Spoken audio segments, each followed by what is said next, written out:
السلام علیکم، میں ہوں پیر قاری تجیب لال معصومی۔ آج میں آپ کو دانت کے درد کا عمل بتاتا ہوں۔ سب سے پہلے اگر خود آپ کو تکلیف ہے دانت میں تو آپ نے اول آخر درشی پڑھنا ہے، ایک بار سورۃ الناس پڑھنی ہے۔ خود آپ کو تکلیف ہے تو آپ نے جس سائڈ پہ درد ہو تو آپ نے اس سائڈ پہ سانس لینا ہے، ایسے یا ایسے۔ اس کے بعد آپ نے زمین پر تھوکنا ہے۔ اس کے بعد پھر آپ نے اول آخر درشی پڑھ کے ایک بار سورۃ فاتحہ پڑھنی ہے۔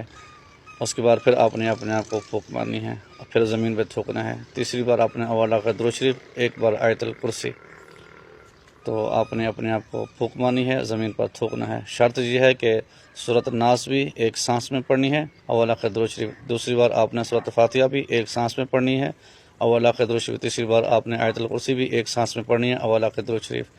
دوسرے کو پھونک مارنی ہے تو آپ نے ایسے کرنا ہے۔